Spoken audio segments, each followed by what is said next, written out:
മഹത്വം. എന്നെ ശ്രമിക്കുന്ന ഏവർക്കും എൻ്റെ സന്ധ്യാവന്ദനങ്ങളെ അറിയിക്കുന്നു. യഹോവയെ എങ്ങനെ പ്രസാദിപ്പിക്കാം? എങ്ങനെയാണ് പ്രസാദിപ്പിക്കുന്നത്? സങ്കീർത്തനങ്ങൾ 37:23 ഒരു മനുഷ്യന്റെ വഴിയിൽ പ്രസാദം തോന്നിയാൽ യഹോവ അവന്റെ ഗമനം സ്ഥിരമാക്കുന്നുവെന്ന് എഴുതിയിരിക്കുന്നു. യഹോവയെ പ്രസാദിപ്പിക്കുന്നത് 2 തരങ്ങൾ ഞാൻ ഇപ്പോൾ പറയുന്നു. ഒരു മനുഷ്യന്റെ വഴിയിൽ പ്രസാദം തോന്നിയാൽ യഹോവ അവന്റെ ഗമനം സ്ഥിരമാക്കുന്നു. എങ്ങനെയാണ് യഹോവയെ പ്രസാദിപ്പിക്കുന്നത്? ഒരു മനുഷ്യന്റെ വഴി ചൊവ്വ അല്ലെങ്കിൽ ദൈവത്തിന് പ്രസാദമായിട്ടുള്ള വഴിയിലാണ് അവൻ സഞ്ചരിക്കുന്നതെങ്കിൽ ദൈവത്തിനത് പ്രസാദമായി തോന്നുന്നു.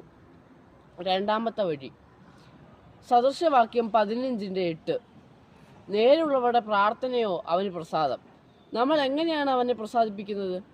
നേരോടെ നമ്മൾ പ്രാർത്ഥിച്ചു കഴിഞ്ഞാൽ ദൈവം അതിൽ പ്രസാദിക്കുന്നു എന്ന് വചനത്തിൽ പറയുന്നു. ഈ രണ്ടാമത്തെ വാക്യത്തിൽ നമുക്ക് എടുക്കേണ്ടത് ഉൽപ്പത്തി പുസ്തകത്തിൽ നിന്നാണ്. ഉൽപ്പത്തി പുസ്തകത്തിൽ 2 ആരാധനയെക്കുറിച്ച് നമുക്ക് കാണാൻ കഴിയുന്നു. ഒന്ന് കായിൻ്റെയും രണ്ടാമത്തത് ഹാബേലിൻ്റെയും യാഗത്തെ നമുക്ക് കാണാൻ കഴിയുന്നു. കായിനിലും അവൻ്റെ യാഗത്തിലും പ്രസാദിച്ചില്ല എന്ന് വേദപുസ്തകത്തിൽ നമുക്ക് കാണുവാൻ കഴിയുന്നു. ഹാബേലിലും അവൻ്റെ യാഗത്തിലും പ്രസാദിച്ചു എന്ന് കാണുവാൻ കഴിയുന്നു. ദൈവം ആരിലാണ് ആദ്യമേ പ്രസാദിക്കേണ്ടത്? ദൈവം മനുഷ്യൻ്റെ ഹൃദയത്തിലാണ് പ്രസാദിപ്പിക്കേണ്ടത്. ദൈവത്തെ പ്രസാദിപ്പിക്കേണ്ടത് മനുഷ്യനിലാണെന്ന് ദൈവം തന്നെ കാണിക്കുകയാണ്.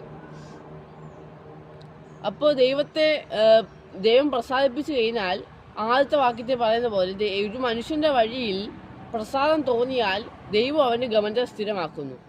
നമുക്ക് സങ്കീർത്തനം 125:8 പറയുന്നത് യഹോവ നിന്റെ ഗമനത്തെയും ആ ഗമനത്തെയും ഇന്നും മുതൽ എന്നേക്കും പരിപാലിക്കുന്നു. അപ്പോൾ നമ്മൾ ദൈവത്തിന് പ്രസാദമായി തോന്നിയാൽ ദൈവം നമ്മുടെ ഗമനത്തെയും ആ ഗമനത്തെയും